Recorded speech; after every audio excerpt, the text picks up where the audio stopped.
U.S. concerns about the Chinese threat have intensified since Donald Trump took office. The new U.S. president has threatened to impose higher tariffs on Chinese goods. But the new administration is more alarmed by the potential military threat posed by China. U.S. Secretary of State Marco Rubio has warned that, in the event of a direct conflict, the Panama Canal could fall under Beijing's control. A few years ago, Panama made a decision that they were going to recognize Taiwan and align with Beijing, and with that came all sorts of money that was provided to the then president's administration for project. And if the government of China in a conflict tells them shut down the Panama Canal, they will have to.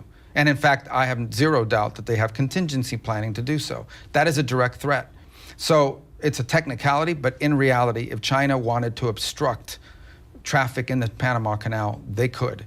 That's a fact. Evidence of China's preparations for a potential military conflict can be seen in the construction of the world's largest military command center in Beijing since the middle of 2024, which is said to be 10 times the size of the Pentagon. According to Financial Times, citing U.S. intelligence sources, the facility will also include a network of underground tunnels designed to protect the Chinese military leadership in the event of direct military confrontation. Chinese leaders may judge that the new facility will enable greater security against U.S. bunker-buster munitions and even against nuclear weapons. It may also feature more advanced and secure communication systems and additional space to expand the capabilities and missions of the People's Liberation Army. U.S. intelligence official, in comments to the Financial Times.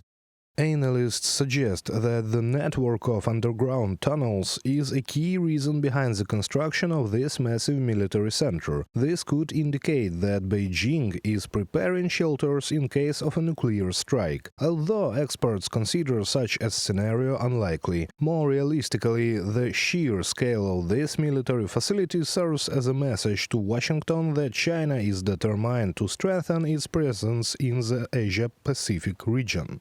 This all signals that China has no intention of reducing its influence in the region. At the very least, the U.S. must be prepared to support its partners, including Taiwan. Given the lessons learned from the war in Ukraine, China is preparing to move its command structures into massive underground bunkers. This is meant to prevent future obstacles in managing military operations of this scale. The Chinese military is expected to become a world-class fighting force with 2 years, a goal set by President Xi Jinping. According to U.S. military, China could also be preparing for a potential invasion of Taiwan within that time frame. Despite Beijing's calls for Russia and the U.S. to reduce their nuclear arsenals, China itself is actively expanding its own. The Stockholm International Peace Research Institute reports that China is currently the world leader in nuclear arsenal growth, having increased its number of warheads by 90 in just the past year. Reported by Serhiy Kulas, Andriy Dmytrenko, UATV News.